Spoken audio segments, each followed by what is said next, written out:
পারছি না। বন্ধুরা, গরিব ঘরের রাজপুত্র নাটকের আজকের এপিসোডে যা ঘটতে চলেছে সেটা দেখার পর সত্যি অবাক হয়ে যাবেন আপনারা। কারণ আজকের পর্বে একদিকে যেমন দেখা যাবে মেঘলার অসহায় কান্না, অন্যদিকে ঠিক তেমনি রাতুলের জীবনে নেমে আসবে চরম অপমান আর ধ্বংস। আর সবকিছুর মাঝখানে অনিক যেন হয়ে উঠবে পুরো গল্পের আসল নায়ক। ভিডিওটি শুরু করার আগে আপনাদের কাছে একটি ছোট্ট অনুরোধ, যারা এখনো চ্যানেলটি সাবস্ক্রাইব করেননি তারা এখনই সাবস্ক্রাইব করে পাশে থাকুন। এপিসোডের শুরুতেই আমরা দেখতে পাই রাতুল এবং তার পরিবার এখন সম্পূর্ণ নিঃস্ব।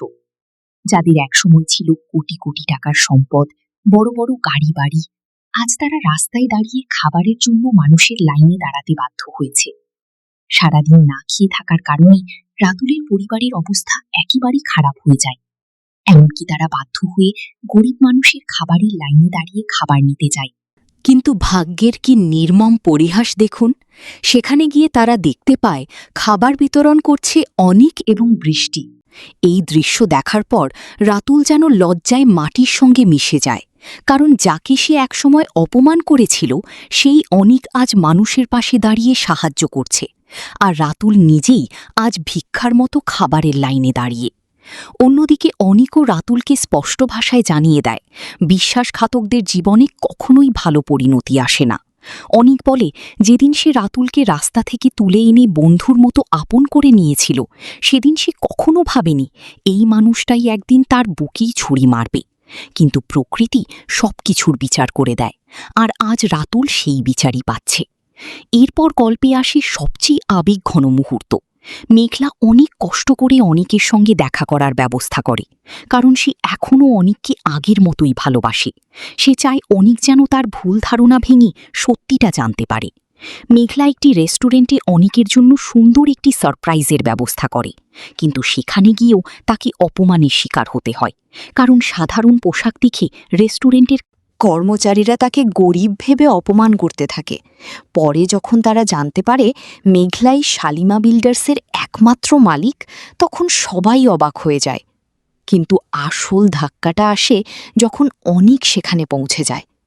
মেঘলা কান্না ভেজা কণ্ঠে অনিককে বলতে থাকে সে এখনও আগের মতোই তাকে ভালোবাসে। কোটি টাকার মালিক হওয়ার পরেও তার মন বদলায়নি, সে এখনও সেই আগের বস্তির মেঘলাই আছে। মেঘলা আরও বলে যেদিন অনিককে বাড়ি থেকে বের করে দেওয়া হয়েছিল সেদিন তার বুক ফেটে গিয়েছিল, আর সেই অপমানের প্রতিশোধ নিতেই সে রাতুল এবং তার পরিবারকে রাস্তায় নামিয়ে এনেছে। কিন্তু এত কিছুর পরেও অনিকের মন গলতে দেখা যায় না, কারণ তার মনে এখনও গভীর কষ্ট আর অভিমান জমে আছে। অনিক স্পষ্টভাবে জানিয়ে দেয় টাকা দিয়ে সবকিছু কেনা গেলেও ভালোবাসা কেনা যায় না। এদিকে রাতুল আবারও নতুন ষড়যন্ত্র শুরু করে। সে পুলিশ, উকিল এবং ভুয়া প্রমাণ নিয়ে হাজির হয় শালিমা বিল্ডার্সে।